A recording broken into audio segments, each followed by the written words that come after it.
hvala premijeru gospodinu Ivici Dačiću. Veliko hvala svim govornicima, gde su ovaj deo konferencije učinili zaista svečano.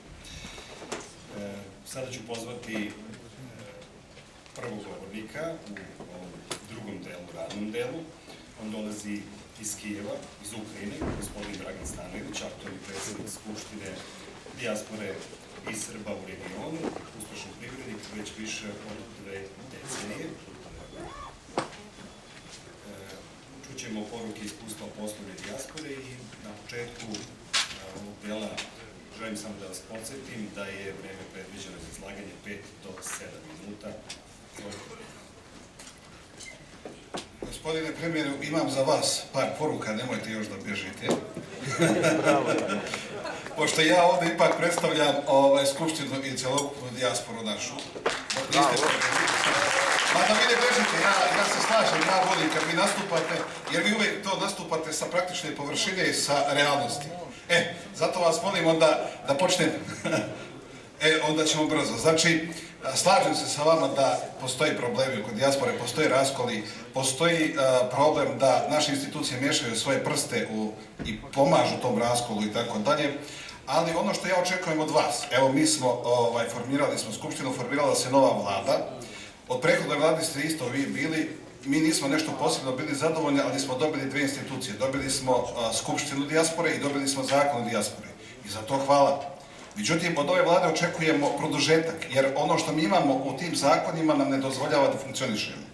Dakle, ono što hoću od vas da zamolim dok niste još otišli, to je, mi smo formirali delegaciju, hoćemo da dođemo na razgovor sa vama, da vam donesemo našu putnu kartu, šta je to što mi kao dijaspora želimo i vidimo od vas da nam pomognete, koji su to zakoni koji vi možete da prihvatite i koji ne možete da prihvatite, jer moram priznati da dijaspora nije zadovoljna i dalje odnosom matice i dijaspore, ali mi smo zato tu da to usavršimo i naravno zbog toga se i trudimo.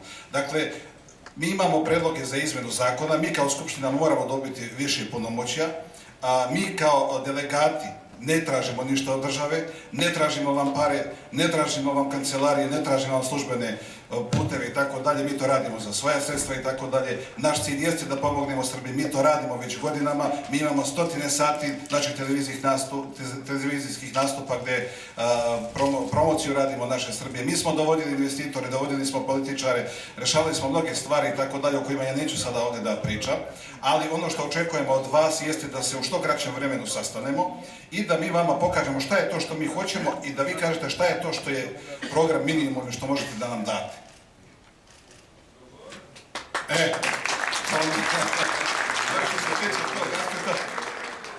Sad možete. Zahvaljujem se.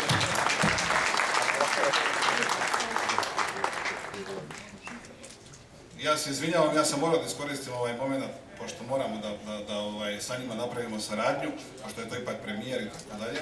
A sad ću da pređem na naš drugi deo. Naravno, postoji problemi, dijaspora je nezadovoljna, postoji problemi u komunikaciji između same Skupštine i kancelarije, između dijaspore i matice i tako dalje. Neću se sada detaljno osvrtati na to. Naši delegati znaju o čemu se radi, pošto ja ipak nisam ovde da izlažem neke svoje hirove ili samostalno ja predstavljam delegate, predstavljam Skupštinu i milione naših ljudi i moram da kažem ono što mnogi ne bi htjeli da kažu, je tako? Dakle, mi ne smijemo da stavljamo glavu u pesak i moramo da govorimo o realnim stvarima. Znači, mi od ove države moramo da, mi naravno kažem, ponavljam, mi smo mnogo toga uradili, radimo i dalje, ali ova država mora pokazati i ova vlada ipak dobru volju i pomoći dijaspore da se bolje organizuje i da više pomognemo državi. Otišao je premijer, on je govorio i ono što niko ne govori, govori se uvek o investicijama, o doznakama sa zapada. Pošto sam ja iz Rusije i iz Ukrajine, niko ne govori o toj strani. Ja sam iz te takozvane evrazijske alternative. Znači, mi imamo po podacima 2008. godine koje sam ja imao preko 80.000 naših ljudi tamo. A ta cifra, to je 2008. molim vas, pošto je velika se razlika dogodila za ovaj period, to je u stvari cifra koja je bila zvanična, nezvanično je to 3 puta više. Sad šta se dešava? Naši ljudi rade tamo, vi znate, recimo, samo u Sočiju ima oko 15.000 naših radnika, da ne pričamo o Moskvi, da ne pričamo o drugim regionima. Koji je princip rada? Znači, naši radnici tamo ima od 1.500 do 2.000 dolara platu, to pričamo o nekim najnižim slojevima i više. Ako mi znamo, pošto mi uglavnom plaćamo tamo samo avans i akontaciju, sve ostalo se prebacuje u Srbiju.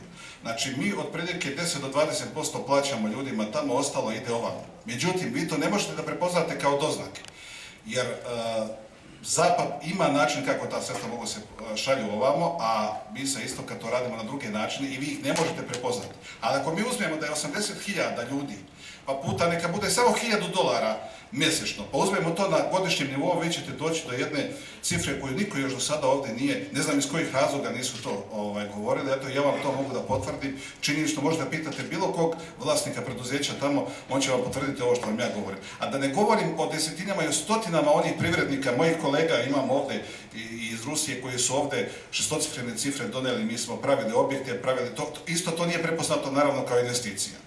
Ali to su realne pare koje su unešene u ovu državu. Ono što još očekujemo naravno od vas, i ovdje imamo i predstavnike vlasti i tako dalje, jeste da mi ipak imamo svoje predstavnike u parlamentu. Ja znam da političke stranke neće da imaju konkurenciju, ali nas 3 ili 5 naših delegata koji bi bili sveta bi se bavili ne unutrašnjom politikom, nego bi se bavili problematikom dijaspore i pomagali bi naravno vama u rješavanju tih problema i tako dalje. Ono što je još jako bitno, znači, mi kada dovodimo ovdje investitore, mi imamo problem uvijek sa tom birokratijom, imamo problem sa time što se mnogo obećava, ništa se na kraju ne uradi i tako dalje. Znači, moramo da stvorimo jedan tim ovdje, mi ćemo, ja se slažem sa gospodinom Želetovićem koji je rekao da stvorimo, znači, ta radna tijela koja bi se bavila u stvari prepoznanjem tih ekonomskih projekata i tako dalje. I mi radimo na time, ja sam stvorio jedan biznis projekat, rusko-srpski biznis forum i tako dalje. I mi moramo da se integrišemo jer stvarno ko bolje od nas može da prezentuje. Imamo mi naravno i privredne komore, imamo ambasade, imamo različite institucije, ali ako ja postojim tamo 20 godina i postoje naši ljudi koji imaju svoj autoritet, renome, znači njih pitaju. Mi smo, recimo, najveći vam samo jedan primjer, mi smo u Ukrajini, sam ja jedan od najvećih uvoznika srpskih roba.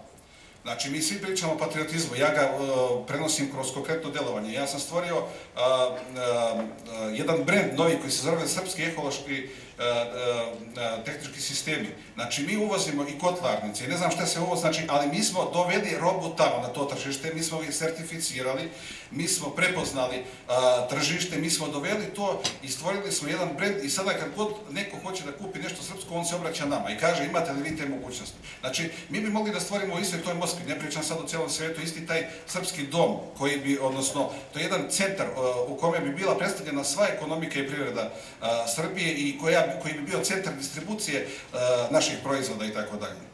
Znači, u tom pravcu moramo da razmišljamo.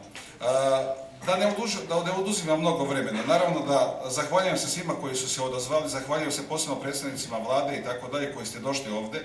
Nadam se da će ovo ipak da bude jedna od tih konferencija koja će, kako je gospodin Želetović rekao, da rezultira nekim konkretnim rezultatima, jer stvarno imamo mnogo tih konferencija, ali u stvari nikakvih rezultata od toga nemamo. I prema tome ja planiram da se sastanem i sa vama, da napravimo radnu grupu i da mi napravimo isto jedan projekat, šta je to u narednih 6 mjeseci što mi treba svako od nas da preduzme i da se ponovo sastanemo, ali ne da pričamo, ne da kažemo šta smo mi to do sada uradili. Zahvaljujem se srdačno svima.